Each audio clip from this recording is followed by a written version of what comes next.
NXIVM era una organización de multinivel que ofrecía a sus integrantes pues un esquema a través de talleres, de cursos, de retos, etcétera, de crecimiento personal, emocional, profesional y también de servicio comunitario y a la sociedad.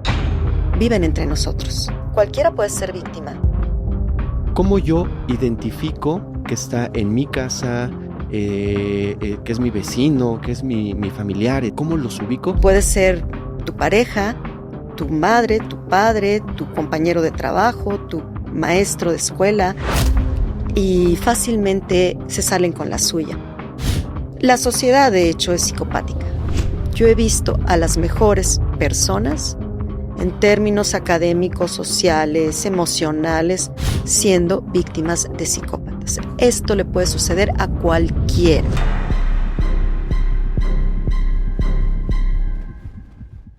Amigos, ¿cómo están? Bienvenidos a un nuevo capítulo de Criminalmente. Hoy tenemos un capítulo muy especial. Vamos a analizar varios casos, pero en esta ocasión vamos a analizar varios casos de la mano de una especialista. Hoy está con nosotros mi amiga Natalia González. Natalia, ¿cómo estás? Bienvenida a Criminalmente. Ay, muy agradecida, de verdad. Muy contenta y muy agradecida con este espacio, con esta tribuna que sé que llega a, cientos de miles de personas y sí, es necesario hacerles llegar esta información. No quiero sonar exagerada, pero es de vida o muerte. Sí, hemos visto casos, vamos a analizar casos hoy y sí, en efecto, es una información que todos necesitamos tener, todos necesitamos saber quién está a nuestro alrededor y qué intenciones tiene con nosotros, ¿cierto? Pero antes de empezar, por favor, Natalia, compártenos tus redes sociales, plataformas, tus proyectos, en dónde te podemos encontrar, dónde te podemos seguir y la gente que te está viendo y que llegará hasta el final de este capítulo, porque estoy seguro que va a ser súper interesante, puedan seguirte en tus redes sociales, por favor.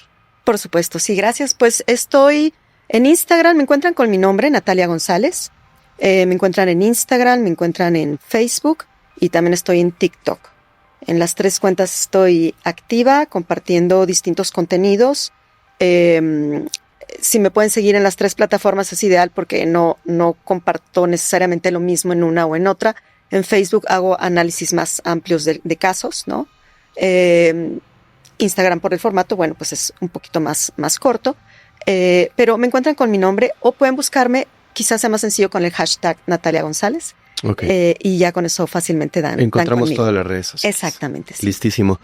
Bueno, quiero hacer una pregunta inicial. Yo he estado viendo el contenido justamente que subes a tus distintas plataformas y he encontrado que hay un común denominador en todas las charlas que tú llevas a cabo, en las pláticas, explicaciones, análisis que haces y te centras prácticamente siempre en el tema de los... Así es. Mi primer pregunta, y creo que es la pregunta obligada, es ¿por qué elegir ese tema como el tema central del contenido que tú das a conocer? Claro, bueno, yo debo decir que de formación académica y de carrera profesional soy periodista, comunicóloga, con una trayectoria de más de 30 años en televisión, en radio, en prensa escrita. Sin embargo, durante la pandemia, bueno, pues me tocó vivir un hecho personal, coyuntural, que pues me llevó prácticamente a hacer un parteaguas, ¿no? En aquello a lo que yo me dedicaba. Yo estaba dando noticias por televisión. Descubrí lo que eran narcisismo y psicopatía. Me di cuenta de que yo lo había vivido durante muchísimos años. Y conforme más indagaba, pues con mi información periodística, ¿no? Me dediqué a investigar exhaustivamente el tema. Me di cuenta de la cantidad de víctimas que hay y sobre todo que pues cualquiera puede ser víctima, porque estamos hablando del psicópata, no el de las películas ni el de las series de televisión. Estamos hablando del psicópata integrado, un psicópata 100% funcional, que nadie pensaría que es un psicópata y que puede ser tu pareja, tu madre, tu padre, tu compañero de trabajo, sí, un entrenador de un equipo. Entonces, para mí fue pues revelador, ¿no? Darme cuenta de que vivíamos entre psicópatas, que yo misma había sido víctima, pues no de uno, sino de varios psicópatas a lo largo de mi vida. Pude ya identificarlos, pues desde mi infancia, en la escuela y en mis distintos trabajos y en mi vida académica, profesional, reitero, evidentemente, pues también en mi vida sentimental, ¿no? Personal. Y bueno, ver el daño que ocasionan, que te pueden llevar incluso a desear ya no, ¿no? Todas las víctimas de psicópatas integrados tienen ideación. Esto es algo que nos permite identificar el abuso psicopático. Y conforme empecé a documentarme y a ver casos, pues vi que esto lo tenemos entre nosotros. Están entre nosotros, en nuestra escuela, en nuestro trabajo.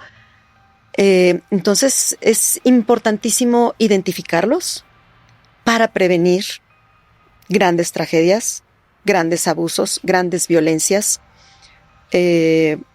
Así que pues le di un giro de 180 grados, ¿no? A lo que yo hacía. Sigo pues en la difusión, en la comunicación, ahora en las redes sociales, pero hablando específicamente de psicópatas, porque efectivamente creo que el gran problema al que se está enfrentando la humanidad el día de hoy es a los psicópatas que viven entre nosotros y que los encontramos tanto al lado nuestro como en las élites, ¿no? Ajá. Entre quienes toman las grandes decisiones. Nada más basta echar un vistazo, ¿no? A las noticias para ver que pues el mundo está en manos de psicópatas, ¿no? Sí.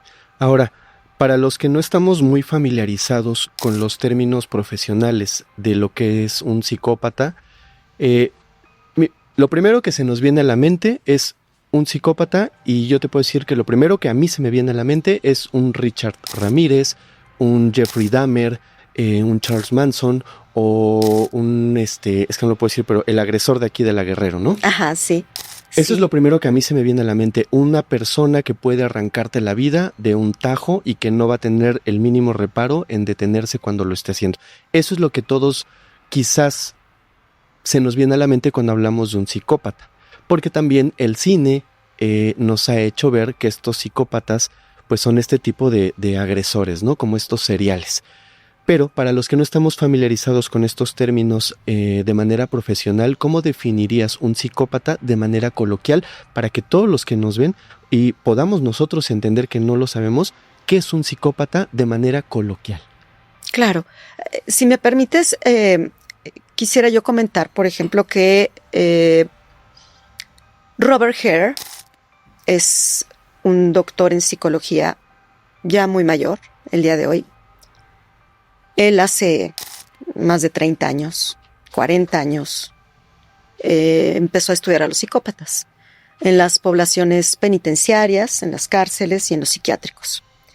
Y llegó a una conclusión escalofriante, que la mayoría de los psicópatas no están ni en las cárceles ni en los psiquiátricos, sino que viven entre nosotros.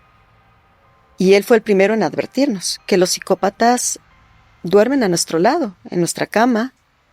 Compartimos con ellos, pues, en un juego deportivo o en la escuela, o puede ser un vecino, puede ser tu madre, puede ser tu padre, tu pareja, un hijo.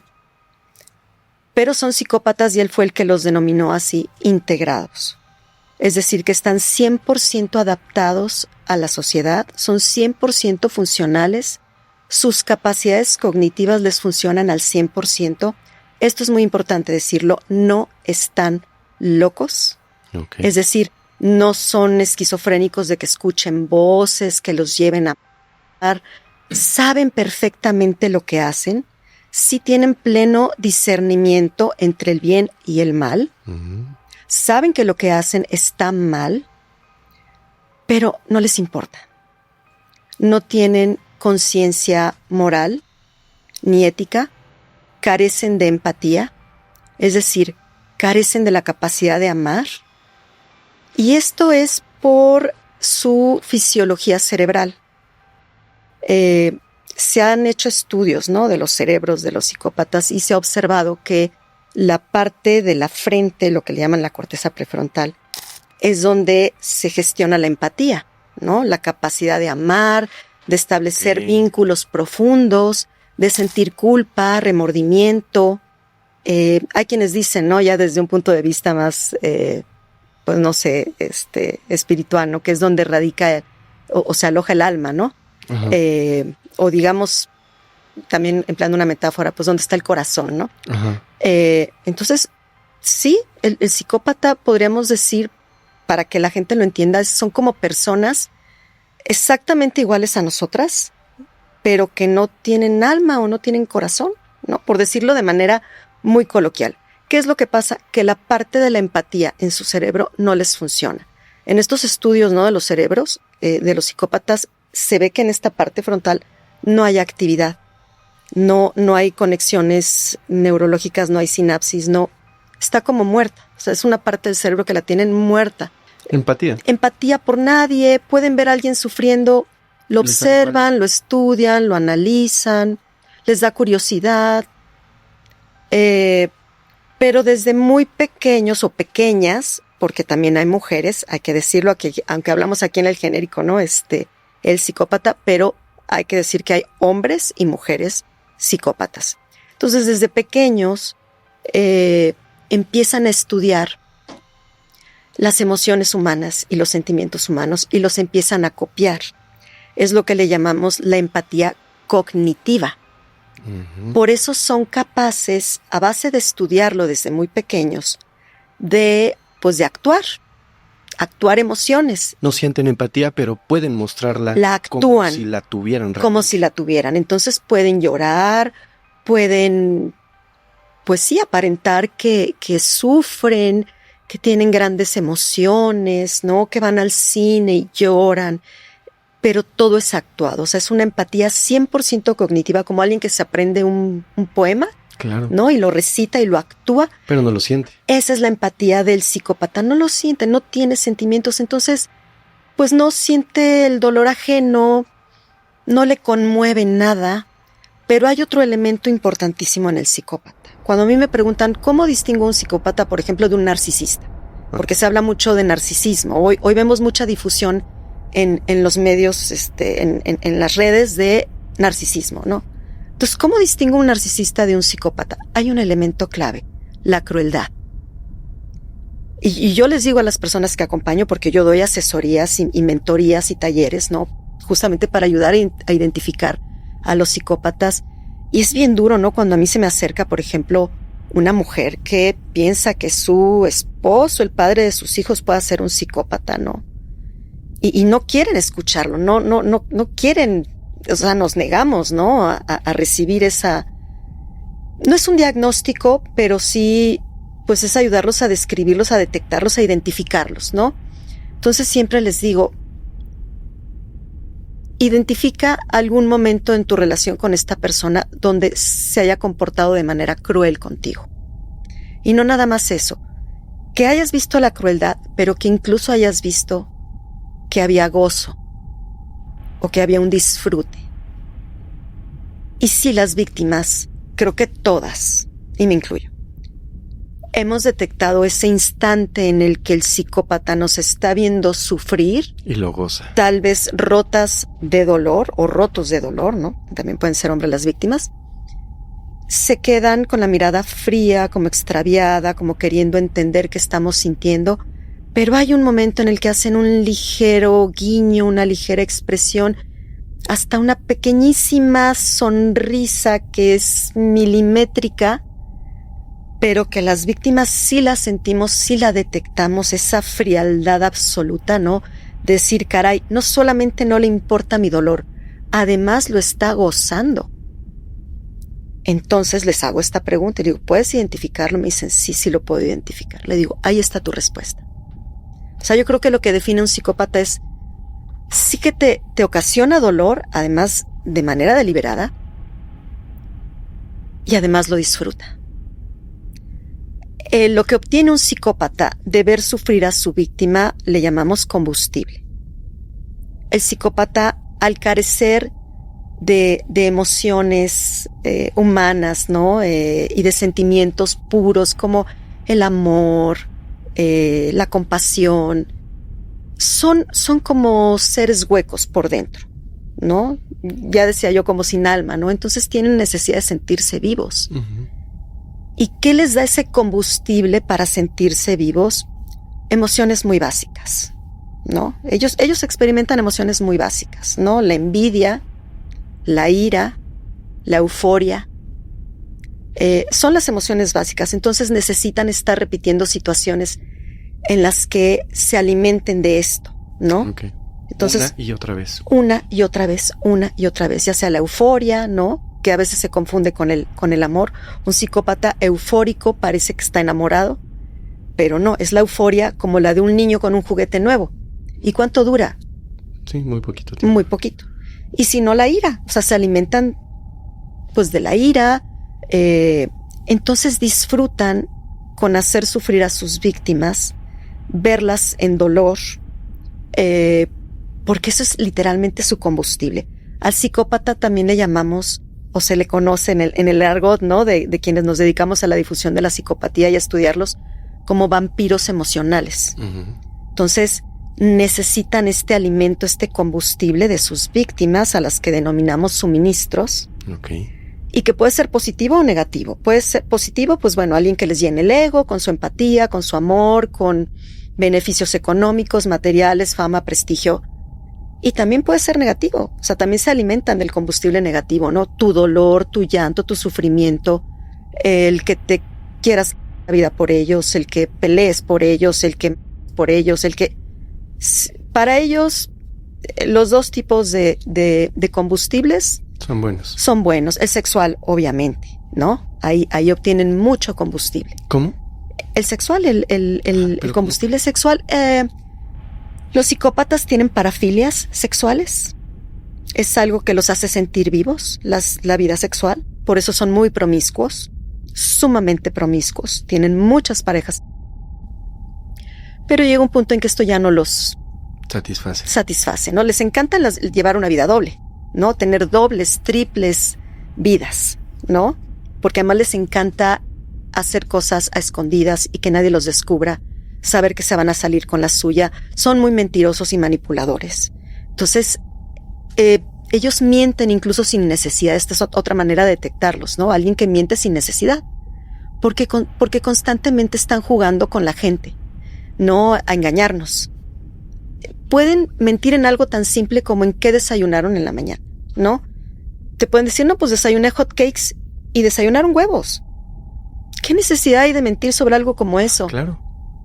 Para ellos es en el fondo, satisfactorio, ¿no? Es satisfactorio decir, yo le veo la cara a esta persona, ¿no? Yo les veo la cara a todos, yo los engaño a todos los hago caer en mi juego. Entonces, en esta búsqueda de emociones que los hagan sentir vivos, pues a través de la sexualidad, por un lado obtienen combustible teniendo múltiples parejas sexuales, ¿no? Y pues engañándolas a todas o a todos. Pero luego esto ya no es suficiente. Entonces empiezan a escalar. Necesitan cada vez estímulos más fuertes. Entonces empiezan a escalar. Algo muy común en los psicópatas. Y todo esto que estoy diciendo son como palomitas, ¿no? Como para un checklist de quienes nos están viendo, ¿no? La pornografía, suelen ser adictos a la pornografía, ¿no? Y bueno, lo van escalando y pueden caer en relaciones con gente de su familia, con una hermana, con un hermano, con la mamá. He tenido casos que tienen relaciones con la mamá, o sea, relaciones incestuosas, o con una hermana. O luego querer tener ese tipo de relaciones con los hijos. Y los abusan. Yo siempre les digo a las personas que acompaño, si ya detectamos que estamos frente a un psicópata, cuiden a sus hijos. Digo, ya sabemos que más del 80% del abuso infantil ocurre en el ámbito de confianza del niño. Desgraciadamente. Y puede ser el padre, o el tío, o el abuelo. También la madre, en algunos casos, menos. También ocurre, menos. Ahora que vemos tantos casos, ¿no? De que se denuncian de progenitores que abusan de sus hijos, ¿no? Entonces van las madres y los denuncian y dicen, no, eso es mentira, esa es una denuncia falsa, qué infamia, ¿no? La madre, con tal de salirse con la suya, está denunciando al pobre papá de abusos. Yo analizo el caso, veo que tiene todas las ¿no? Cumple con todo el perfil del psicópata. Para mí no es extraño. También en los casos que he acompañado, he tenido que hablar con muchas mamás y decirles, cuando me hablan de comportamientos extraños en sus niños pequeños, ¿no? Uh-huh. Entonces sí decirles, tienes que explorar la posibilidad de que tu hijo o tus hijos están siendo abusados. Los tienes que llevar a hacer estudios, y me ha tocado que después de una sesión, en la siguiente me digan llorando, tenías razón, estaban siendo abusados, ¿no? Entonces, sí, el sexo también es una fuente de combustible. Entonces, entre las parafilias, ¿no? De los psicópatas, está también las... No manches. Con animales, sí. La necrofilia, por alguna razón, en algunos países, ¿no? En donde, pues, tienen los hombres y todo eso, no contratan hombres. También ya hay países en los que en los hospitales o donde hay cuidado de personas vulnerables que requieren, pues, de la atención de enfermeros o de enfermeras, no contratan hombres. Justamente por estos casos de parafilias, ¿no? Sí, tan terribles. Así Oye, es. y dentro de todos estos estudios que se han hecho, ¿se sabe si hay alguna disposición genética para que estas personas hagan lo que hacen? Uh-huh. ¿Hay alguna predisposición genética? ¿Nacen? ¿Se hacen en su entorno social difícil? ¿O cómo es que surge esto? Esta es la pregunta que siempre nos hacen, ¿no? Que si se nacen o se hacen. Debo decir que el estudio de la psicopatía hoy se sigue estudiando, ¿no? Hay una investigación científica clínica muy seria en torno a la psicopatía. Una servidora hace lo posible por actualizarse, ¿no? Uh-huh. Como lo hacen muchas otras personas que el día de hoy estamos dedicados a la difusión de la psicopatía. Entonces no hay todavía estudios finales o concluyentes, ¿no? De la psicopatía es esto. Hay todavía investigación en curso, ¿no? Hasta el día de hoy, en lo que se ponen de acuerdo los especialistas, y yo tomo estas fuentes, ¿no? Especialistas, es que es biopsicosocial. Es decir, hay una predisposición genética, uh-huh. De hecho se hereda la psicopatía, pero no necesariamente es determinante. Es el ambiente, la socialización. Los primeros 3 años en la socialización de un niño son vitales. Entonces, si ya trae una predisposición genética de la madre, del padre, de un abuelo, pero además ese niño o esa niña crece en un ambiente violento, donde está siendo, hay altas posibilidades de que se detone y se desarrolle la psicopatía. Y entonces vemos a niños psicópatas, niños ya de 7 años, de 8 años, ya con conductas psicopáticas, que pues al gato. ¿Cómo detectamos niños psicópatas? ¿No? Se les detecta porque no controlan los esfínteres, porque juegan con fuego, son incendiarios, son piromaníacos, les gusta el fuego, tienen mucha curiosidad por el fuego, queman cosas. Hay casos donde pues hasta queman la casa, o sea, y animales. Y hay casos donde incluso niños de 7, 8 años han llegado a arrebatarle la vida a niños más chiquitos que ellos. Así es. Hay un caso que se me viene a la mente solo como ejemplo, que es el del petizo orejudo. Uh-huh. Cayetano, no sé si conoces ese uh-huh. caso. Era un niño pequeñito que tenía igual como 6, 7 años cuando empezó. En varias ocasiones lo alcanzaron a detener porque tenía a una personita más pequeña que él para someterlo. Lo tenía en el piso y lo agarraron con una enorme piedra que iba a dejar caer sobre su cabeza. En otra ocasión, le queda a un niño en un establo, sumergiéndolo en donde bebían agua los caballos. Así es. Ya ahora sí que nacen con este instinto criminal. Ajá. Y una vez que ya se ha desarrollado la psicopatía, ya no hay marcha atrás. Ya no... Me preguntan, ¿tiene cura? No tiene cura. Ni cura ni rehabilitación. ¿De verdad? No hay nada que hacer frente a un psicópata. No hay nada que hacer frente a un psicópata. Pero, como la gran mayoría, pues no son estos de los que estamos hablando, sino que viven entre nosotros perfectamente camuflados, uh-huh. Pasan bajo el radar de todo el mundo, porque además son carismáticos, encantadores, y buscan profesiones o actividades donde obtengan reconocimiento. Son médicos, son maestros, son abogados, son sacerdotes o son pues pastores de iglesias o son entrenadores de equipos deportivos. Buscan justamente tener acceso a víctimas, a personas vulnerables, pero pues además con esta imagen, ¿no? Pues el entrenador, ¿no? El coach, ¿no? Son profesiones o actividades que dan prestigio, ¿no? El maestro, claro, ¿no? Maestro de escuela, el médico, decía yo, ¿no? Gozan de prestigio. Bueno, psicólogos, psiquiatras. Hay una cantidad impresionante dentro de las profesiones. Digo, en todas las profesiones y actividades hay psicópatas, pero entre las que más se encuentran están en el área de la salud, porque tienen fácil acceso a víctimas, ¿no? En la psiquiatría, esto que hablamos, ahora lo que se habla de la violencia obstétrica, ¿no? El día de hoy, y hay ya muchas denuncias por violencia obstétrica, ¿no? Uh-huh. Ginecólogos o ginecólogas también, que violentan a sus pacientes o las abusan. Seguramente son psicópatas, ¿no? Pero estas actividades los enmascaran, los ocultan y les hacen gozar, pues, de prestigio.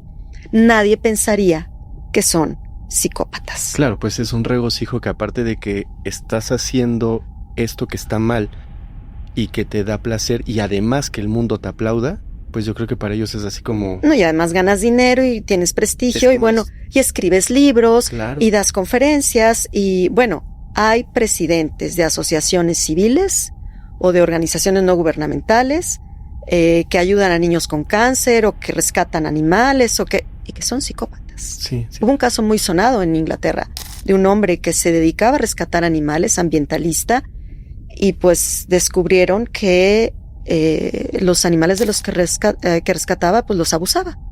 No manches. O sea, practicaba con los animalitos, ¿no? Entonces, estos grandes activistas, estos grandes héroes, estos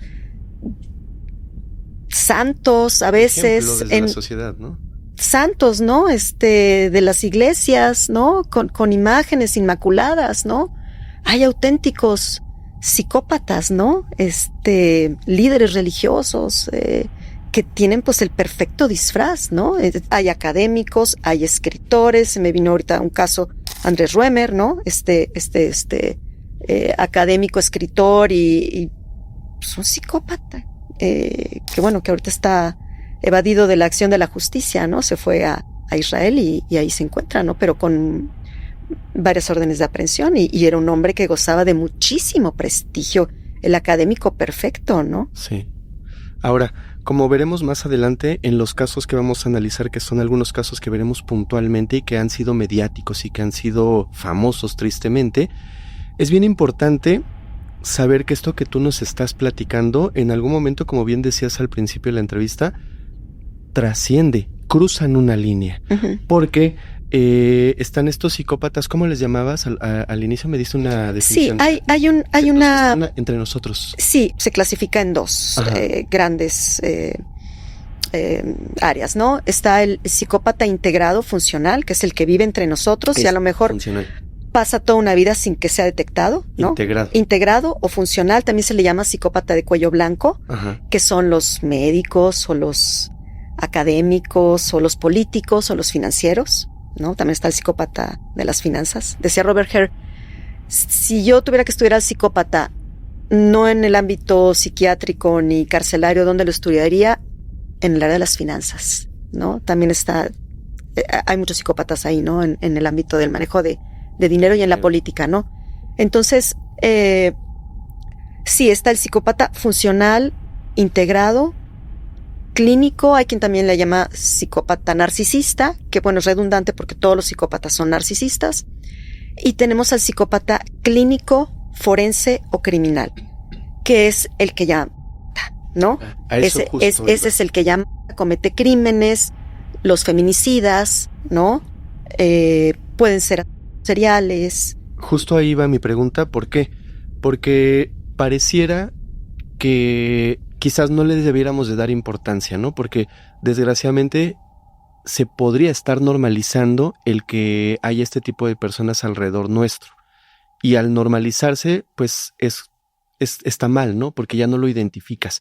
Pero a lo que iba yo con esto es, cruzan esta línea. Es súper importante y repito, como veremos en unos casos que a continuación vamos a analizar, son personas que en algún momento cruzan la línea y ya pueden arrebatar una vida. Lo hacen conscientes de lo que están haciendo. Así es. Y si lo hacen una vez, lo pueden volver a hacer otra y otra y otra. Entonces es bien importante identificarlos a tiempo para evitar justamente el que crucen esta línea en algún momento. Mi pregunta puntual sería la siguiente, una vez más, de manera coloquial. ¿Cómo podemos, qué características podemos ubicar así rápidamente cualquier persona que nos está viendo, sin ser psicólogo, psiquiatra, doctor, etcétera, o un especialista en el tema? ¿Cómo yo identifico a un psicópata que está en mi casa, que es mi vecino, que es mi familiar, etcétera? ¿Cómo los ubico?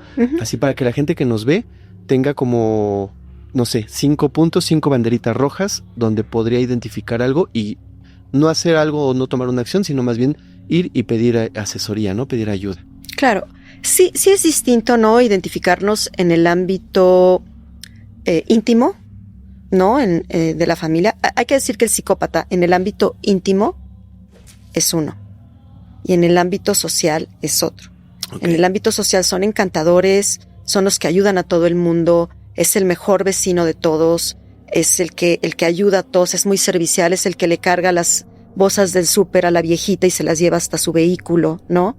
O sea, son encantadores y la gente los adora porque son muy buenas personas, ¿no? Se quitan la camiseta para dársela al que no tiene.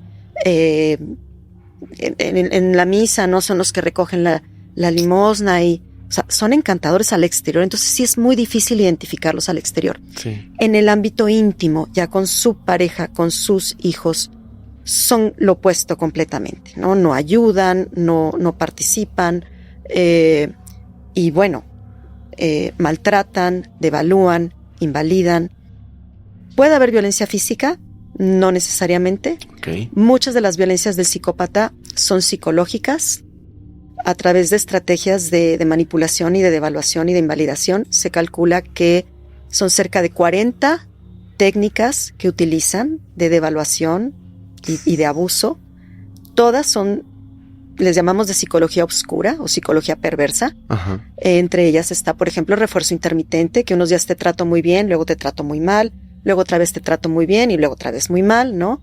Ese de castigo, recompensa, eso es típico de un psicópata. Si ustedes detectan a alguien que les aplica esto de que unos días te adoro y otros días no te conozco, ¿no? O un día te quiero y otro día te odio, probablemente estamos frente a un es psicópata. Como este término que ahora manejan, no sé si lo voy a decir bien, pero hablan mucho del love bombing, que es alguien que te da amor, amor, amor, amor, y de repente, ¡pum!, se desaparece de tu vida. Y tú dices, ¿qué onda? ¿Qué pasó? O sea... Mira, podemos detectar a un psicópata desde dos puntos de vista. Desde las técnicas de manipulación que aplican, y para mí la que es más característica es el refuerzo intermitente, este amor-odio, amor-odio, sí. Amor-odio. O sea, hoy te quiero, hoy te odio, hoy te quiero, hoy te odio, ¿no? Hoy eres para mí lo más maravilloso y mañana eres una basura. No sé cómo estoy contigo. Esa es, yo creo que la mayor de la más importante técnica de manipulación que utilizan, que además es la que deja secuelas graves en la mente de la víctima, ¿no? Además trauma complejo. Nos enganchamos a eso. Ocasiona un vínculo traumático. Es el refuerzo intermitente, te doy amor y luego te lo quito. Cuando te está dando amor, tu cerebro genera dopamina, oxitocinas, claro, endorfinas. Hay de hecho un químico cerebral que se ha detectado en las víctimas de psicópatas que se llama feniletilamina, que es tan adictivo como la... Wow. Entonces cuando le preguntan a alguien, ¿pero por qué estás en esa relación de abuso? No, estás ahí porque te gusta, porque no tienes autoestima. No, es porque hay un vínculo traumático. El vínculo traumático es esta adicción al maltrato del psicópata a través del refuerzo intermitente. O sea, imagínense a alguien que unos días te lleva al cielo, te hace sentir en el paraíso y otros días te lanza al infierno. Entonces tú te quedas esperando tu dosis de química cerebral. Hay un estimulante químico que es ajeno a ti. No lo puedes segregar a placer, ni tampoco no puedes omitir el hecho de que suceda esto. No es a control. Entonces cuando dicen a la gente, ay, ten amor propio, ¿no? Sal de ahí. A la víctima de un psicópata en relaciones familiares o sentimentales hay que acompañarlas como a un alcohólico o a un... porque de otra manera no pueden salir. Entonces, ¿cómo identificamos a un psicópata? Por las técnicas que aplica, ¿no? Mencionaría algunas, las más importantes. Ya dije una, el refuerzo intermitente. Sí. Otra, la triangulación. ¿Les encanta estarte dando celos o hacerte sentir que vales menos con otra persona o con otra actividad? O sea, te triangulan con la mamá, con la ex, con los hijos de su primer matrimonio, con el trabajo, con sus hobbies, con las mascotas. Te triangulan hasta con las mascotas, ¿no? O con el trabajo. No, es que yo trabajo todo el día.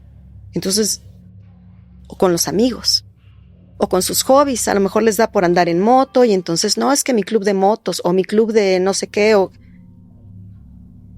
de arreglar autos, ¿no? Que compran autos y los arreglan, ¿no? Y con eso te triangulan. O sea, es hacerte sentir que no eres importante. O con una ex, con una exnovia, o con otras mujeres. Entonces, la triangulación. El gaslighting, esa es otra de las técnicas del psicópata, ¿no? Hacerte dudar de tu percepción de la realidad, ¿no? En español, luz de gas. Te dicen algo y luego te lo niegan. No, yo nunca lo dije. No, no es cierto. ¿Estás loca? Yo cuando dije eso, ¿te lo imaginaste? Tengo víctimas a las que les he dado acompañamiento que me dicen, es que ya siento que me estoy volviendo loca. Ahora tengo que grabar todas las conversaciones. Porque si no, él me dice que esto no ocurrió y yo digo que sí ocurrió, entonces ahora tengo que grabarlo todo. Claro. Te esconden cosas. Luz de gas el gaslighting viene de una película. De muchos años atrás, ¿no? Donde el esposo de la protagonista le apagaba la luz, ¿no? Para volverla loca, porque ella iba y le subía la luz, ¿no? Es luz de bombillo, ¿no? De gas. Y él la bajaba y ella lo subía y le escondía sus cosas para hacerla sentir que verdaderamente estaba loca. Entonces el gaslighting, ¿no? De hacerte sentir que estás loca o loco, ¿no? Uh-huh. Esta es otra de sus técnicas estrella, ¿no? La ley del hielo. Te dejan de hablar. Y te pueden dejar de hablar días, semanas, meses. Tuve un caso de una persona a la que acompañé que su esposo tenía 1 año de no dirigirle la palabra en su casa, bajo el mismo techo. La ley del hielo. Hay otra que le llamamos hombro frío, que es que te ignoran, como si no existieras, como si fueras un mueble. Pasan enfrente de ti, ni te saludan, como si no existieras. Pero a la gente que está a tu lado sí que necesitas, que se te ofrece, que... Como estas técnicas, hay 40. Pues no. Habría que... Esto es algo que se tendría que estar enseñando en las escuelas. Sí. Para identificar a los psicópatas, ¿no? Entonces los podemos identificar tanto por las técnicas que aplican y también por el ciclo del abuso. El ciclo del abuso es lo que mencionabas. Consta de 4 fases. El bombardeo de amor, uh-huh, que es cuando te conocen, ¿no? Te ven por primera vez, te eligen. Ojo, el psicópata siempre elige a su víctima. No al revés. Nunca al revés. Entonces te estudia, te observa, ve todas las cualidades que tienes, empáticas, tu resiliencia, tu bondad, tus altas capacidades, tu trabajo, si tienes dinero, tu familia, tu apellido, ¿no? Que tengas valores muy bien cimentados, ¿no? La honestidad, la lealtad, la verdad, la justicia. Ese tipo de víctima busca el psicópata. Porque ya sabe que esa víctima va a aguantar mucho. El nombre del amor, el nombre de la lealtad, el nombre de estos valores, ¿no? Del perdón. Entonces, ya que tiene la víctima que la detectó y dijo, este es una víctima ideal para mí, ¿no? Además clasifica a las víctimas, ¿no? El suministro estrella o premium, ¿no?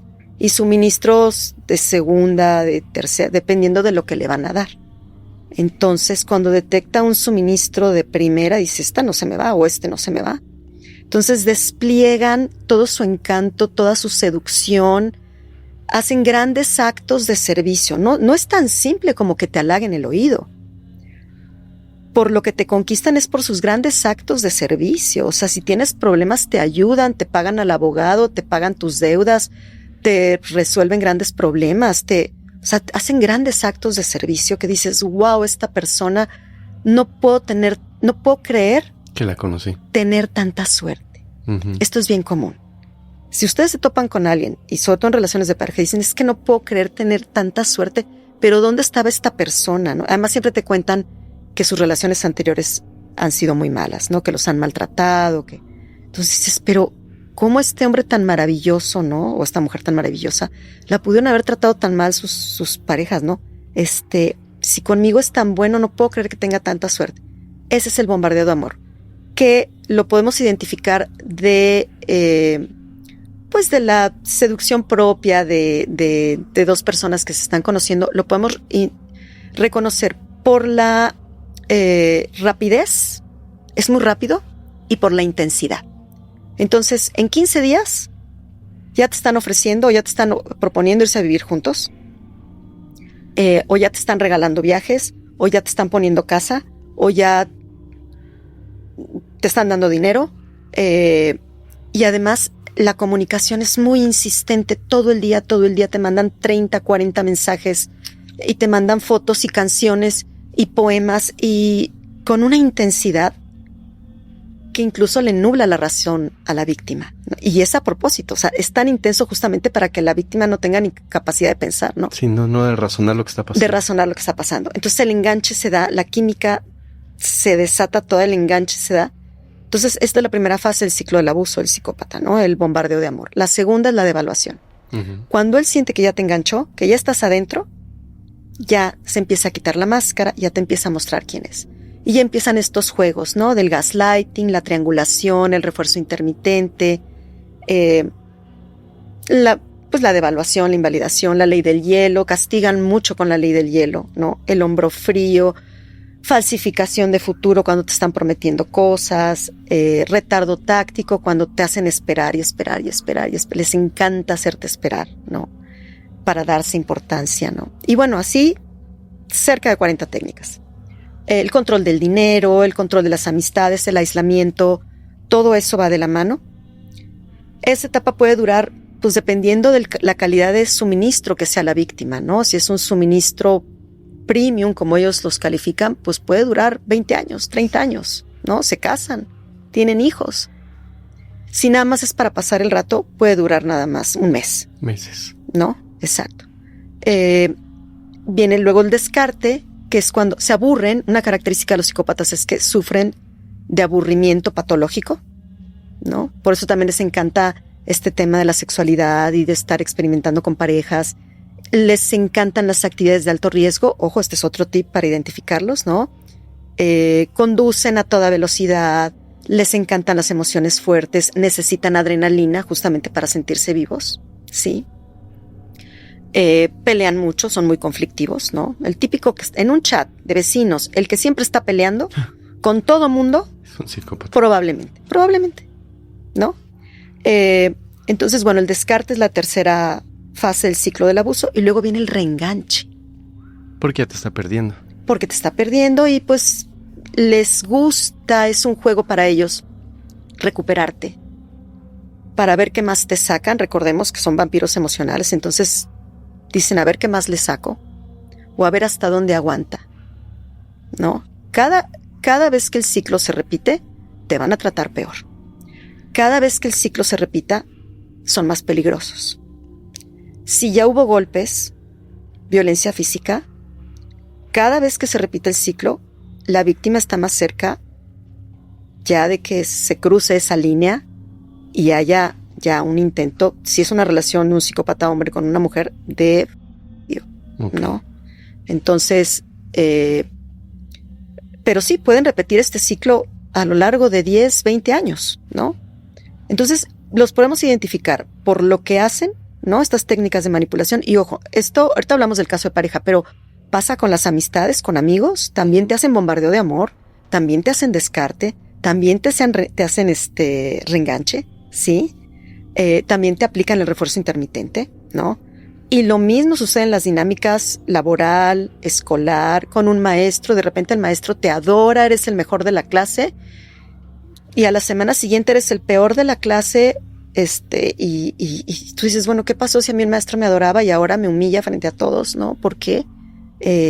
Ahí pudiéramos pensar que estamos frente a un psicópata, ¿no? Ok. Uh-huh. Ahora, ya que tenemos mucho más claro porque no lo sabíamos muchos, qué es un psicópata, sus características, cómo lo podemos identificar y cómo pueden llegar a cruzar una línea para no enfrascar que solamente son, como bien decías tú, no solamente se presentan en el ámbito sentimental, en el ámbito de la pareja. Hay un caso que me comentaste que lo estabas estudiando y lo habías visto y que es súper reciente y que me decías tú, es que sí puede... o sí hay uno o varios psicópatas que intervinieron en este caso, que es el caso de Carlos Gurrola, que es recientísimo. O sea, creo que de que estamos grabando esto, tendrá una semana, cuando mucho, que sucedió. Sí, claro. Yo cuando vi esta noticia y empecé a leer los testimonios de otros compañeros, de la familia, ¿no? Diciendo que sufría acoso laboral, que había varios compañeros en su ámbito laboral, ¿no? Él prestaba servicios de limpieza, ¿no? En una importante cadena de tienda de autoservicios en el norte del país, ¿no? En Coahuila. Pero que sus compañeros le hacían bromas muy pesadas, ¿no? Que le escondían la comida y que se burlaban de él y que él llegaba en bicicleta y que le ponchaban las llantas o se las desinflaban. Y pareciera que la última broma pues fue fatal, ¿no? De que le pusieron un desengrasante en una bebida. Está un poco difusa todavía la información. Sí, ahora hay contradicciones, ¿no? Pero sí debemos decir que pudiera tratarse de un caso, ¿no? De acoso laboral, donde hay un psicópata que incita a varios compañeros. El psicópata elige a uno, a un chivo expiatorio, le llamamos, que frecuentemente lo elige porque lo ve débil o porque es muy buena persona, cree que es fácilmente abusable, porque no va a responder, no se va a defender o porque es vulnerable. Uh-huh. Lo elige como chivo expiatorio. El psicópata convence al resto de sus compañeros, ¿no? De participar en esta dinámica de abuso, porque además ya demostró el psicópata de lo que es capaz y los compañeros le tienen miedo. Inconscientemente toman la decisión de decir, a ver, voy a ser o aliado o voy a ser chivo expiatorio. Pues prefiero ser aliado. Entonces los manipula y lo participan todos, ¿no? Son los cómplices. Sí. Entonces, si efectivamente fue así, a lo mejor no fue el psicópata el que vertió esta sustancia en la bebida, fue alguien más, como Charles Manson, ¿no? Era la cabeza, era el psicópata, pero él no cometía los crímenes. Nunca. Él mandaba a otras personas y las convencía, uh-huh. ¿No? Claro, ya tenían un lavado de cerebro impresionante, ¿no? Entonces, en estas dinámicas de acoso laboral, hay un psicópata, elige una víctima, chivo expiatorio, dice, vamos a abusar de él para reírnos, para burlarnos, para divertirnos, y el resto observan, ¿no? Internamente hacen un cálculo de riesgo y dicen, no, pues yo prefiero estar del lado de él a ser el próximo chivo expiatorio. Por eso es que el psicópata encuentra cómplices, uh-huh. que participan en la dinámica de abuso por miedo al propio psicópata, ¿no? Entonces yo me temo que este es un caso de estos, ¿no? Porque además se necesita de una mente muy perversa. Demasiado. Como para hacer esto, de vertir esta sustancia, que además pues sabemos que a este pobre hombre, a Carlos Gurrola, lo tuvo hospitalizado muchos días, ¿no? Y además pues una sustancia que te va comiendo por dentro, ¿no? Sí. O sea, que ocasionarle mucho dolor. De hecho, le dieron a beber esto, de alguna manera lo engañaron, lo bebió. Se dice que, como bien decías tú, sufría de bullying, o sea, laboral. Sus compañeros se burlaban, le ponchaban las llantas de la bici, de todos, era mofa de todo. Le dan a beber esto y pues termina en el hospital. Y días después, lamentablemente, pierde la vida. Entonces ya ahí es donde yo decía, ya se cruzó la línea, ya hicieron algo irreversible, o sea, le arrebataron a una persona, quizás como tú dices, con un líder que incitó a los demás a hacer ciertas cosas hasta que lo llevaron al límite. Así es. Y con engaños. Es triste porque probablemente la bebida que le dieron, quizás se la dieron aparentando una buena intención y él la tomó de esa manera y fue algo que la... Exacto. Es muy triste la historia de él, aunque es muy corta y es reciente, pero sí te da a notar que... Y produce mucha frustración y también indignación saber que él lo estuvo denunciando y que nadie le hizo caso. También hay que decir que el psicópata... Vivimos en una sociedad donde los psicópatas tienen mucho éxito y fácilmente se salen con la suya. La sociedad, de hecho, es psicopática. Hay que decirlo, vivimos en una sociedad psicopática, donde estas conductas de violencia, el acoso, el bullying escolar, laboral, son cosa común, donde se nos ha dicho, pues aguántate, ¿no? Como los hombres, no aguantas nada. Ahora vienen estos discursos de que, ay, eres cristalito, no aguantas nada. Pero como, ¿por qué tenemos que aguantar? Antes se acostumbraba mucho esto, ahora ya hay más conciencia y quienes hacemos difusión de psicopatía sí advertimos, ¿no? Que hay que cuidarnos de estas personas en los ámbitos laborales y académicos, pero sobre todo quienes están a cargo. En un ámbito laboral, el jefe de recursos humanos, en un ámbito escolar, pues los maestros, los directores, de detectar a estas personas con claros rasgos psicopáticos, y no hay que tenerle miedo a la palabra psicópata, porque luego dicen, ay, es que estás estigmatizando, o estás poniendo una etiqueta, ¿no? Estás discriminando. No, las cosas hay que nombrarlas por su nombre, lo que no se nombra no existe. Entonces sí hay niños psicópatas, y son los niños que le hacen bullying a los compañeros. Hay otro caso de un joven que le perforaron una parte blanda, ¿no? Sus compañeros haciéndole bullying. Y ahora hay que hacerle toda una reconstrucción al niño, ¿no? O sea, ¿qué mente perversa puede hacer esto, no? Y los casos que tenemos de niños en las escuelas por el bullying escolar. Evidentemente son psicópatas los que están detrás de esto. Y se está muriendo la gente. Este médico residente también que murió por el acoso de un maestro, ¿no? No, esa es otra. ¿Cuántos suicidios cometen los psicópatas por inducción al suicidio? Y esta es otra cifra negra. No hay estudios que nos permitan decir cuántos suicidios son provocados por un psicópata. Sí. Y es el crimen perfecto, el psicópata, la inducción al suicidio. Claro, porque no tiene culpa alguna.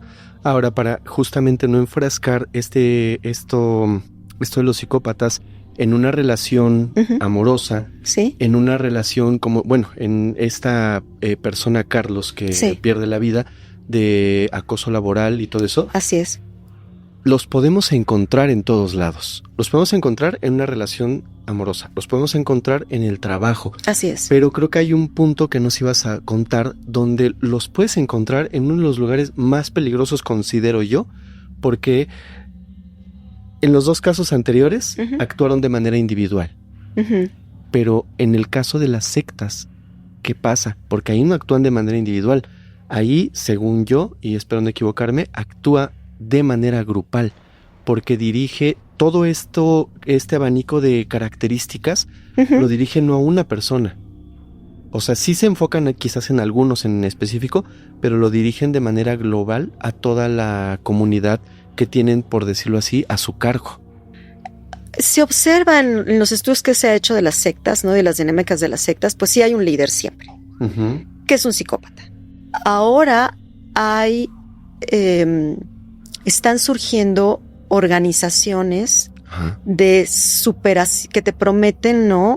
Cuestiones de superación personal, de autoestima, de éxito laboral, de crecimiento, que operan como multinivel.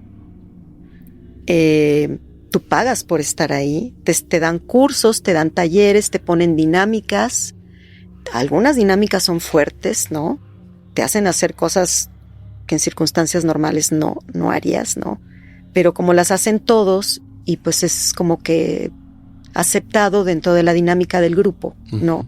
Y se espera que tú también lo hagas, pues hay una aceptación implícita de participar, porque además si no cumples con eso, pues entonces no subes al siguiente nivel. Entonces se da esto de que tienes que ir pasando pruebas para subir de nivel, ¿no? Entonces puede ser un tipo de organización religiosa o de crecimiento personal, ¿no? Y aquí me viene un caso que tuvo presencia en México, ¿no? El de NXIVM. NXIVM era una organización de multinivel que ofrecía a sus integrantes pues un esquema a través de talleres, de cursos, de retos, etcétera, de crecimiento personal, emocional, profesional y también de servicio comunitario y a la sociedad, ¿no? O sea, es que no los conozco, era una especie, no era religioso para nada entonces. No era religioso para nada. ¿Era como de superación personal? Superación personal, dirigido a líderes en sus ámbitos político, económico, artístico. Comenzó en Estados Unidos. Keith Raniere fue su fundador. Y entonces con una dinámica de multinivel y pues como un grupo de crecimiento personal, ¿no? Ajá. Entonces, muy inteligente. Los psicópatas pues, son muy inteligentes. Además, siempre están buscando dinero, reconocimiento, fama, y, ¿no? Los líderes de las sectas están buscando eso. Entonces, son muy hábiles en empezar a reclutar personas que sepan que les van a traer eso que necesitan, ¿no? Dinero, prestigio, validación, legitimación, que les van a abrir ciertos espacios, ¿no? Sociales o en medios de comunicación.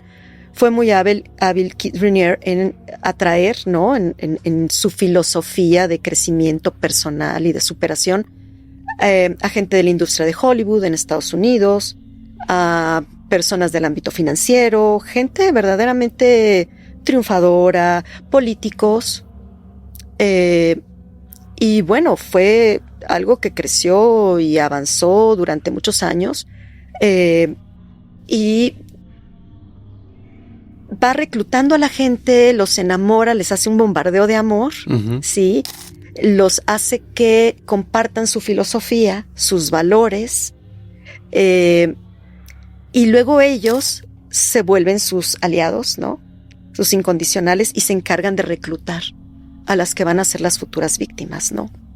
Pero luego esto se va deformando hasta el punto en el que llegó después de, no sé, cerca de una década de operar NXIVM, que vino a México, tuvo NXIVM presencia en México con gente muy conocida de la política, del ámbito de la farándula, de los negocios, de los medios de comunicación, que yo creo que genuinamente creían en el proyecto. Para nada los considero cómplices. Creyeron genuinamente en el proyecto, pero sí tenía Keith Raniere un círculo muy cercano de personas que iniciaron con él en Estados Unidos, un círculo pequeño como de 5, no más de 10 personas, muchas mujeres, y se empezó a pervertir esta agrupación y entonces ya empezaron prácticas de explotación laboral, de explotación sexual, de esclavitud, y bueno, pues y esto es típico de las sectas, ¿no? Y es típico de los psicópatas. A los psicópatas les encanta, como cosifican a las personas y se sienten dueños de las personas, les gusta como que dejar su marca o marcar territorio.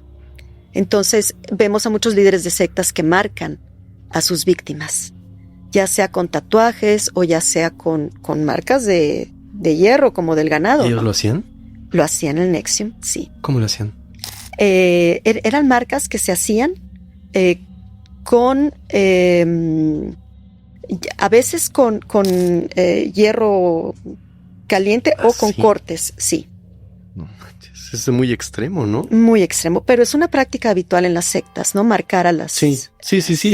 Una de las características es, además de que te quitan tu individualidad, tu identidad, todos visten igual, todos piensan igual y todos obedecen al líder. Y el aislamiento, ¿no? Alejarte de tu familia, alejarte y sacarte dinero lo más que puedas, porque pues sí, era muy hábil para atraer, ¿no? A gente con poder económico, político, etcétera. Por eso estos líderes de sectas terminan millonarios, ¿no? Pero pues también hay prácticas de abuso. Y lo vemos en grupos religiosos, ahora en estos grupos que están surgiendo de coaching, de crecimiento personal, ¿no? Con un líder carismático. Lo vemos también con gurúes espirituales, ¿no? Que también hacen retiros. Y pues igual, o sea, terminan abusando de sus víctimas, algunas marcándolas, y sí con la complicidad de las personas más cercanas a su círculo, ¿no? Lo vemos con maestros de yoga, en la yoga se da mucho. ¿Por? Pues es que el psicópata busca justamente meterse en lugares donde haya muchas personas vulnerables. Entonces, todas las personas que están ávidas de sanación, porque ya traen cosas de su pasado, entonces, pues es el ámbito ideal, ¿no? Sí, están desprotegidas. Están buscando pues respuestas mágicas y alguien que les hable bonito y que les diga aquí todo va a estar bien. Un sentido de comunidad, de familia, y eso te ofrecen las sectas, ¿no? Claro. Y el líder de la secta, pues, se te presenta como tu padre, ¿no? Pero ya luego ese padre se transforma en tu amante, ¿no? O en tu pareja, o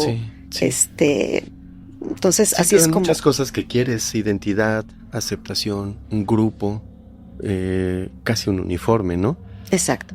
¿Cómo termina esta secta, sabemos? Siempre hay puntos de inflexión en las víctimas, ¿no? Donde dices, a ver, ¿qué está pasando?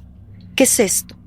O sea, sí, de los fundadores de NXIVM, ajá, en Estados Unidos hay un productor de Hollywood que fue uno de los fundadores de NXIVM, y él junto con la mamá de una de las víctimas empiezan a hacer una investigación, empiezan a recurrir a la prensa y porque quieren rescatar a pues, quienes están metidos en la secta, ¿no? Entonces empiezan a evidenciarlo y quienes ya habían salido empiezan a declarar y ya se empieza a hacer una investigación en Estados Unidos. De hecho, lo detienen a Keith Raniere aquí en México. Él ya había escapado a México. Aquí lo detienen, lo extraditan a Estados Unidos y fue sentenciado a cadena perpetua por abusos, por personas, por explotación laboral, por abuso económico, por robo. De por vida está ya. O sea, sí tuvo un fin. Sí tuvo un fin. Fíjate que hay que tener mucho cuidado con esto de las sectas. Yo he tocado en varios capítulos, episodios aquí en Criminalmente y en otros que me invitan. No las podemos minimizar, es muy peligroso. Hay un caso que no lo voy a contar solamente como referencia a lo que tú estás diciendo. Uh-huh. Es tan peligroso. ¿Conoces el caso de Jim Jones y Jonestown? En Estados Unidos es una secta que igual nace de la nada, fue religiosa, su líder carismático, uh-huh, ayudaba a la comunidad, comedores públicos, guarderías, bla, bla, un montón de cosas. Empiezan a cacharlo en Estados Unidos y dice, no, me voy a llevar la secta de aquí, y se la lleva a otro punto de Estados Unidos. Primero se la lleva a California, me parece, pero cuando ya se ve acorralado, dice, me salgo a Estados Unidos. Se lleva la secta a Guyana, a Centroamérica. Sí, claro.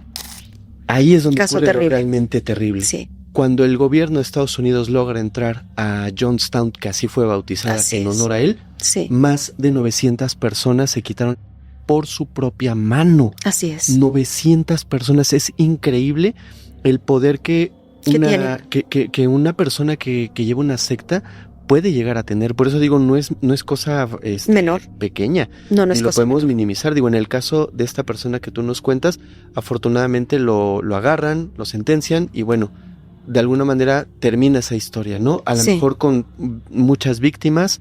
No sé si en el proceso hubo personas que perdieron la vida, esperemos que no. Sí hubo más afectación económica y más afectación emocional y económica, sí. Pero no es cosa menor porque ve el caso de Jonestown. O sea, todas las características que nos acabas de decir las tenía Jim Jones. El caso de la Puerta del Cielo. Ese es otro. Ese es otro. Ese es otro totalmente distinto. También todos Pero fíjate, murieron. Hemos explorado el caso de Carlos, que es quizás el enfrentamiento de un psicópata en tu área laboral. Ajá. Vimos el caso de NXIVM, que puede llevarlo, un psicópata lo puedes encontrar donde tú vas a buscar ayuda para salir adelante. Así es. Y lo encuentras ahí. Pero hay un último caso que nos ibas a contar, que quiero dar pie a ello. Actualmente nos movemos todos mucho en las redes sociales. Nos movemos en Instagram, en Facebook, en TikTok, en YouTube, etcétera. O sea, hay mucho contenido, hay muchas. Pero hay una red social muy en específico que también fue un caso muy sonado de Tinder. Una red social para conocer gente. Debo decir que los psicópatas se mueven como peces en el agua en las redes sociales. Son auténticos tiburones que están de cacería en las redes sociales. Las mujeres, sobre todo, somos particularmente vulnerables dentro de las redes sociales. No únicamente Tinder, que es una aplicación de citas, en todas, en Instagram, en Facebook, prácticamente en todas. Entonces, por lo general son hombres, no, también puede haber mujeres, pero por lo general son hombres que se mueven como tiburones en las redes sociales, están buscando víctimas, están de cacería, para cometer estafas. Okay. Decía al principio, ¿no?, que son estafadores emocionales los psicópatas, pero pues también son estafadores económicos, ¿no? Entonces, hacen uso de sus encantos de seducción, son muy hábiles en su manipulación, actúan como en los casinos, que al principio te dan a ganar para que tú generes confianza, ¿no? Entonces empieza esta dinámica de la seducción y vamos a salir y vamos a conocernos y estoy enamorado de ti y empiezan a hacer planes juntos y de viajar y de todo. Y al principio son muy espléndidos, te dan dinero, te invitan de viaje, te regalan cosas, muy espléndidos, te hacen creer que ellos tienen mucho dinero. Pero decía, es como el casino, te dan a ganar, te dan a ganar, claro, te dan a ganar, claro, te dan a ganar, para que empieces a hacer confianza. Y es un poco adictivo también, ¿no? Entonces, cuando ellos calculan, tienen una habilidad extraordinaria para calibrar a la víctima, ¿no? Y decir cuando ya está lista. Entonces invierte en el juego y entonces es ya, oye, es que tengo un problema, ¿no? El estafador de Tinder decía que por cierto lo acaban de detener. ¿Ah, sí? Lo acaban de detener porque tiene... Sí, después de la serie esta que se exhibió vía streaming, ¿no? Ajá. Tuvo muchas denuncias, pero él siguió operando. ¿Pero él cómo operaba? ¿Qué hacía? Justamente por Tinder, enamoraba a mujeres. Ajá. Que veía, las estudiaba primero, veía que tenían buena posición económica, tenían dinero, profesionistas, tenían acceso a préstamos bancarios, a propiedades, etcétera. Las enamoraba, las conquistaba, les decía que él era el heredero de una familia muy poderosa y pues sí, él conducía buenos coches, traía buenos relojes, ropa de marca, viajaba en jet privado, entonces pues sí, sus fotos en redes sociales pues sí daban la impresión de ser un hombre muy adinerado y era muy generoso con sus víctimas, les hacía regalos costosos, las invitaba de viaje. Lo que ellas no sabían es que mientras estaba conquistando a una, y esto es muy típico del psicópata, mientras está haciéndole bombardeo de amor a una, ¿no? Y le está haciendo regalo, le está llevando de viaje, a otra ya le está devaluando o ya le está haciendo el descarte, ya le está estafando, ya le está sacando el dinero. O sea, perdón, trae varias víctimas en distintas etapas. Traen varias víctimas, las empalman, las pueden ir empalmando o las pueden tener varias víctimas al mismo tiempo. Pero en distintas etapas. En distintas etapas o a lo mejor en la misma etapa. Tienen esta habilidad y les gusta de estar como jugando con sus fichas, ¿no? Y moviéndolas, ¿no? Bueno, él pegaba los mensajes, copiaba y pegaba el mismo mensaje, el mismo video y se lo mandaba a 5. Era el mismo mensaje, ¿cómo estás, mi amor, mi vida? ¿Cómo amaneciste, preciosa? ¿No? Las 5 recibían el mismo mensaje. Traía otras 5 a las que ya les había estafado el dinero. Y a las nuevas 5 que estaba conquistando les hacía los regalos con el dinero de las anteriores. De la estafa anterior. De la estafa anterior. Entonces entraban en confianza, decían, bueno, es un hombre que tiene dinero, tiene relojes de buena marca, tiene coches, tiene... No creo que quiera mi dinero. No creo que quiera mi dinero, pero trae un problema, necesita que lo ayude. Si buscan víctimas muy empáticas, muy nobles, muy buenas. Y entonces dicen, no, pues él ya invirtió en mí o él ya me hizo el favor, pues ahora yo voy a ser recíproca, ajá, ¿no? Y entonces les empiezan a dar dinero de a poco y cada vez más. Y de repente, pum, se desaparecen cuando ya les robaron $200,000, $250,000, $500,000. Aquí en México ya lo estamos viendo. Ya hay denuncias también de estafadores que operan de la misma manera, ¿no? Te seducen por redes sociales. Primero ellos ponen, invierten y luego pues se lo empiezan a cobrar. Y yo siempre digo, todo lo que invierte el psicópata en ti te lo va a cobrar, pero multiplicado por 1,000. Entonces, si te invierte 100,000 pesos, sí, te va a costar 1,000,000. Te va a costar 1,000,000.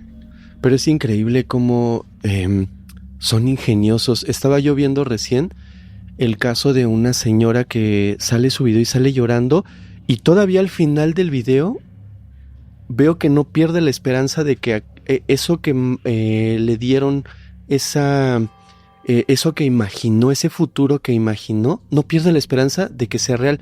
Es una señora que está en un video diciendo, la están entrevistando y le dicen, bueno, ¿qué pasó? Es que yo estaba hablando con Chayanne. Sí. Y le dicen, es que no estabas hablando con Chayanne, estabas hablando con un estafador. Así es. Quería sacarte el dinero. No, es que nos mandábamos mensaje, es que hablábamos, es que yo lo amo, es que yo lo quiero. Tuvo problemas con su esposo. Su esposo creo que la cachó así justo cuando iba con las maletas y pues sus bienes hacia afuera. Ya iba a reunirse con esta persona que ella creía que era Chayanne. Así pero es. Todavía descubren todo el engaño, todo el entramado de mentiras que le dijo, y ella todavía hace un llamado a esta persona y le dice, de verdad, si sí eres Chayanne, dime, porque yo estoy muy enamorado. Mucha gente, y me dio un poco de coraje porque mucha gente se reía de ella. Mucha gente se burla. Pero ves la tristeza de la persona, no puedes burlarte de ella porque está súper triste, no termina de salir de la mentira. Ya le dijeron qué fue lo que pasó y sigue aferrada a ello. Una víctima de abuso psicopático, de una estafa emocional como estas, queda con disonancia cognitiva, ¿no? Entonces su cerebro no puede procesar lo que vivió. Y hay una parte que está aferrada. Que quiere que sea real. Entonces tenemos que trabajar con las víctimas con la disonancia y hacerles ver que no, que fue mentira, que no fue real. Que es muy difícil. También por eso nunca hay que juzgar a las víctimas. Porque son víctimas. O sea, fueron víctimas de una estafa, de una mente. La mente del psicópata es extraordinaria. Se le considera al psicópata el depredador intraespecie más sofisticado sobre la faz de la tierra. Y cualquiera que piense que no va a ser víctima de un psicópata está completamente equivocado. Yo he visto a las personas más preparadas, más inteligentes, porque se piensa, no, bueno, es que eso es de gente que no tiene autoestima o de gente muy dañada. Yo he visto a las mejores personas en términos académicos, sociales, emocionales, siendo víctimas de psicópatas. Esto le puede suceder a cualquiera. Entonces, por empatía, jamás hay que burlarnos de una víctima de un psicópata y sobre todo saber que cualquiera, en cualquier momento, puede ser víctima. Yo incluso, el día de hoy, ya con el conocimiento que tengo, todavía caigo en algunos juegos de psicópatas. Lo identifico más rápido, salgo más rápido. Decía Robert Hare, quien nombró al psicópata integrado, él siendo el descubridor de los psicópatas integrados, que él no podía pasar más de 15 minutos con un psicópata porque lo convencía, lo enredaba. O sea, caía. Caía. Y siendo un experto. Pues siendo uno de los mayores expertos en psicopatía del mundo. Sí, porque fue uno de los que postuló todo lo que hoy se sabe. El concepto de psicópata integrado como tal, Robert Hare, ¿no? Entonces, sí, cualquiera puede ser víctima, independientemente de tu nivel socioeconómico. Otra cosa importante, es impresionante cómo estos psicópatas operan exactamente igual en cualquier lugar del mundo, en cualquier cultura, en cualquier nivel socioeconómico, cualquier religión. Yo atiendo casos de víctimas, pues de todo el mundo de habla hispana, de España, de gente de habla hispana que radica en Francia, en Irlanda, en Australia, bueno, hasta en Qatar ya me tocó atender a una víctima, obviamente en Estados Unidos, en Canadá, todo México, toda Latinoamérica, todo, y todos los psicópatas operan exactamente igual. Decimos que son de manual. Por eso ya es tan importante la difusión, porque podemos advertirle a la gente, mira, va a pasar esto y después de esto va a venir aquello, entonces prepárate. Yo apoyo ahora a mujeres, ¿no? Que están en un proceso de separación de un psicópata, ¿no? Que estuvieron casados y tuvieron hijos. Les digo, prepárate, tienes que hacer un plan de escape, porque la venganza del psicópata es el mayor momento de vulnerabilidad de una víctima de un psicópata en una relación de pareja matrimonial con hijos. No es durante la relación, es cuando sale de la relación. Okay. Ahí es cuando ocurren los femicidios. Y si no se da un femicidio, entonces se da lo que ahora estamos viendo con mucha frecuencia, la violencia vicaria. Te quita a tus hijos. Porque es la antesala del femicidio. Entonces dicen, si no te puedo ya hacer nada, ya saliste de mi control, te voy a dar donde más te duele. ¿Y dónde te duele más? En tus hijos. Te quito a los hijos. No les interesan los hijos. El psicópata no quiere a nadie, ni a sus hijos. Es un tema de seguir ejerciendo control y seguir causando daño. Entonces, sí les digo, mujeres que se van a separar, ¿no? Ten cuidado, te los va a querer quitar. Me dicen, no, él no es capaz. Luego me llaman y me dicen, todo lo que me dijiste pasó. Y no es porque yo tenga una bola mágica, es porque pues son tantos casos, ¿no? Que vemos que se repite el patrón. Claro, casi puedes hacer un manual de lo que va a suceder. Yo les puedo decir lo que puede pasar. Mira, después de esto viene esto y después esto y después esto. Ya incluso les asesoro. Mira, si ya te vas a separarlo, tienes que denunciar. Tienes que anticiparte porque él te va a denunciar a ti. No me va a denunciar. Las denuncian, las meten a la cárcel. Entonces, sí es impresionante y es escalofriante. Hasta repiten las mismas frases. También por eso los podemos identificar a veces, porque repiten las mismas frases, ¿no? Te dicen al principio en la conquista, es que tú me das paz. Y en la fase de devaluación, es que tú me robas mi paz, ¿no? Esa es una frase típica de los psicópatas, ¿no? Que cada vez que me la repiten cuando estoy asesorando a alguien, bueno, me dan hasta escalofríos porque digo, no, es que pareciera que todos estuvieran como telecontrolados, ¿no? Sí. Por alguna fuerza superior que los dirige porque actúan igual, piensan igual, dicen las mismas frases. Es que me estás quitando lo más valioso que tengo, que es mi paz. Y al principio no, al contrario, al principio se las otorgabas. Ellos te dicen cuando te están conquistando, ay, me encantas, es que tú me das paz, ¿no? Y bueno, pues la víctima se siente, ay, guau. Y en la fase de devaluación te dicen, no, es que ya no te aguanto, eres un problema, me quitas mi paz, claro. ¿No? Para hacerte sentir hacerle sentir a la víctima que la del problema es ella, ¿no? Sí, totalmente de acuerdo. Así es. Quiero contarte algo rápido para finalizar. Hay un caso que se hizo muy viral hace un tiempo. Es muy fuerte, involucra a varias personas, pero quisiera tu opinión. Te lo cuento rapidísimo y tú me dices qué piensas, porque seguramente en este caso hay un psicópata y quizás no es quien pensamos que es. No lo sé. Así es. Este es el caso de Valentina Gilabert, si lo conoces. Claro, por supuesto, sí. Solo para dar un poco de contexto, Valentina Gilabert es una modelo e influencer de 18 años que, tiene presencia en redes sociales, tiene seguidores en TikTok, en Instagram, mostraba su vida ciertamente llena de glamour, entre viajes, iba a lugares, ropa, etcétera. Pues lo normal que también muchos jóvenes exhiben al día de hoy en redes sociales, ¿no? Hasta ahí. Pero hay otra persona que interviene en la historia, que es Marianne Gonzaga, que en este caso sería la agresora de la historia. En aquel momento, Marianne tenía 17 años al momento del evento, es la madre de una bebé, y al momento de los hechos también era creadora de contenido, pero ella tenía una relación, digamos, con la pareja que en ese momento se supone era pareja de Valentina. O sea, era como la ex del novio de Valentina, por decirlo así.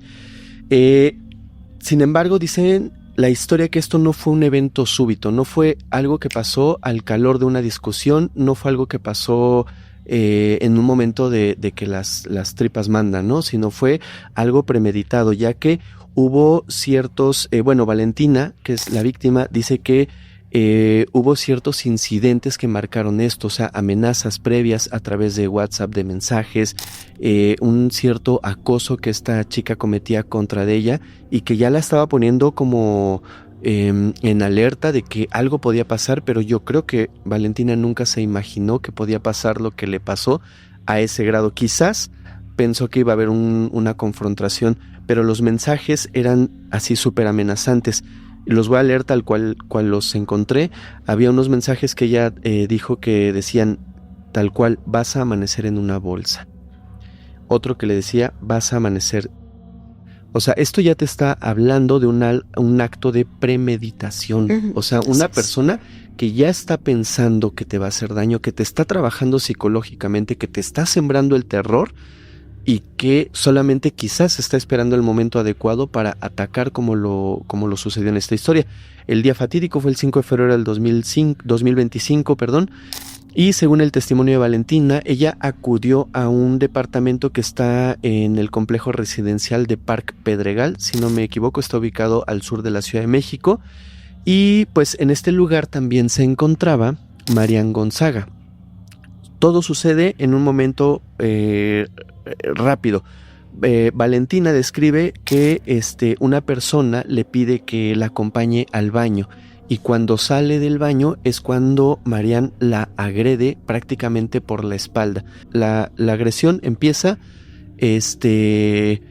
por la espalda, pero afecta tórax, afecta abdomen y también afecta una de sus manos fuertemente, que hasta donde estuve viendo estaba recuperando poco a poco la movilidad. Es importante mencionar que ella dice que esta agresión ocurre en un contexto de celos, ya que Marian pues ataca a Valentina por pensar o estar en lo cierto de que tenía una relación con su expareja, la cual es padre de la niña que tiene. Hasta ahí, pues, te das cuenta cómo esta persona manipuló, pensó en la agresión mucho antes de cometerla, esperó el momento adecuado para hacerlo y de pronto, ¡pum!, atacó. Las heridas realmente fueron fuertes, tanto que Valentina estuvo incluso, creo, en un coma inducido para poder trabajarla a los médicos. Al final, afortunadamente, se salva de estas heridas. A Marian permaneció 5 días, fíjate, inducida, en un coma inducido durante 5 días, y pasó 7 en terapia intensiva. O sea, estamos hablando que la agresión por sí sola fue brutal. O sea, fue algo que no se podía... afortunadamente se salvó. Las agresiones fueron en tórax, pulmones, cuello, nariz y la mano izquierda. Esta persona, Marian, fue detenida ese mismo día, en ese mismo momento, en el lugar de los hechos. La detienen, pero aquí hay algo que sí quiero leer textual porque es muy importante. El meollo del asunto es, y la razón controversial es que el marco legal bajo el cual Marian fue juzgada por ser menor de 18 años justo en ese momento, el caso se rigió por la Ley Nacional del Sistema Integral de Justicia Penal para Adolescentes. A diferencia del sistema punitivo para adultos, esta ley tiene un enfoque restaurativo y de reinserción social. Es por eso que la legislación es un poco más proteccionista con los menores que como actuaría con una persona adulta. Entonces, sin importar la gravedad de los hechos, del delito, una persona con estas características y siendo menor de edad, lo más que puede obtener son 5 años de castigo. No importa la gravedad de lo que haya hecho. El desenlace del proceso judicial de Marian no llega a través de una sentencia de prisión, sino llega a través de un acuerdo entre ambas partes. Cuando esta chica, Valentina, se recupera, llega a un acuerdo con Marian, un acuerdo donde ella le otorga el perdón para que esta persona pueda salir y no cumpla la sentencia completa. Dentro de este perdón obviamente hay algunos acuerdos, tanto acuerdos como que no se puede acercar a ella, tiene ciertas limitaciones, no la puede estar molestando por mensajes, no puede estar a cierta distancia física de ella, y también un acuerdo donde dicen que pagó tiene que pagar cerca de $40,380 o el equivalente más o menos a 750,000 pesos mexicanos, y dicen que podría elevarse esta cifra hasta 2 millones de pesos. Sin embargo, esto es lo que sucede. Esto es en contexto así, a grosso modo, lo que sucede: una agresión, un perdón, un castigo y una persona que al día de hoy está libre después de haber llegado a este acuerdo tanto económico como judicial, como no acercarse. Pero hay una persona que está en medio que casi no mencioné, que es el papá de la bebé de Marianne y el novio en ese momento de Valentina. Es la persona que está en medio de dos personas que hasta cierto punto estuvieron en una disputa por él. Él casi no se menciona en la historia, se menciona obviamente más a ellas dos, y de lo que me acababa yo de enterar apenitas antes de que empezáramos a grabar, porque alguien que está aquí me lo mencionó, es que al día de hoy Marianne está haciendo actos, declaraciones muy polémicas a través de ciertas plataformas en contra de Valentina, acusando ahora que ella fue la que empezó las agresiones las agresiones literalmente textuales, o sea, a través de mensajes y demás. Entonces hay como una pelea al día de hoy entre una y otra, aunque no se pueden acercar, aunque tiene que cumplir ciertas restricciones que se le impusieron, pues no acercarse a ella y pagar este dinero. También está latente la posibilidad de que si incumple cualquiera de estos actos, ella puede regresar a prisión y quizás ya no haya una segunda oportunidad de que pueda salir. Hasta ahí, ¿cómo ves todo este caso? Bueno, si algo he aprendido desde que inicié en el estudio de la psicopatía, después del análisis de tantos casos, el día de hoy son cientos de casos que he acompañado. Algo que he aprendido es que las cosas frecuentemente no son lo que parecen. Uh-huh. La persona psicópata es muy hábil en alterar la narrativa de los hechos. Yo no me atrevería en este caso a decir que alguno de los tres involucrados es psicópata, pero sí me llaman la atención muchas cosas, ¿no? Aquí yo veo claramente una confrontación entre dos mujeres que lo que tienen en común pues es a la pareja, ¿no? A un hombre. Uh-huh. Y él ha permanecido en todo este tema callado, observando. Yo en mi análisis, ¿no? Con el conocimiento que tengo en la psicopatía, yo me acercaría a estudiarlo a él. ¿Más que a ellas? Lo que hizo la agresora, pues bueno, es indefendible, ¿no? Y más si hubo un anuncio previo donde ya lo había... Tenía premeditación. Premeditación y donde ya en su mente existía este aviso, ¿no? O sea, pues tampoco me atrevería a decir que ella es psicópata, no tengo yo información suficiente como para decirlo, pero también habría que ver qué tanto actuó porque ella estaba al límite de probablemente una triangulación con el papá de la niña, claro, lo que explicó con la nueva pareja. Uh-huh. El psicópata a personas perfectamente normales las puede llevar a cometer actos de locura, a cometer crímenes, robar dinero, gente. Ahora, el que hayan sido manipulados por un psicópata, pues no les quita responsabilidad, no les quita responsabilidad, pero sí yo pondría atención en él, ¿no? Yo veo que es el común denominador. Pareciera que ellas siguen participando en una dinámica, ¿no? Donde hay una confrontación porque hay una competencia. Ajá, ¿no? Exacto. El psicópata genera mucho este ambiente de competencia, ¿no? Claro, tampoco me atrevería a decir que el papá de la bebé es un psicópata, pero sí yo haría estas dos observaciones, ¿no? Una, que hablando de psicópatas, nunca las cosas son como parecen, ¿no? Y son muy hábiles en alterar la narrativa de los hechos, ¿no? Y dos, ¿no? Pues el eje conductor entre ellas dos es él, ¿no? Uh-huh. Y casualmente él está a la sombra y no participa. Es decir, el comportamiento típico, no digo que lo sea, de un psicópata. Ellos actúan en la sombra y disfrutan viendo el espectáculo, sí, que además les llena el ego, uh-huh, ¿no? Sí. Es injustificable lo que hizo la agresora, los mensajes que envió. No hay manera ni de justificarlo ni de defenderlo, pero a mí sí me llama. Yo estudiaré mucho el papel que tuvo él, ¿no? A nivel psicológico con las dos, ¿no? insisto, nada es lo que parece cuando hay un psicópata de por medio. Sí, hay que tener mucho cuidado. Así es. Pues ya para finalizar, no sé si este dato lo tienes o lo tuvieras a la mano. Hoy nos diste muchos datos muy importantes, nos enseñaste a identificar, a prevenir, a saber qué hacer, a ver los rasgos más comunes o más particulares, que hay 40 distintas formas de hacerlo, ¿no? Pero nos diste los más comunes. Ya lo podemos identificar, ya podemos saber quién es, quién no es, etcétera.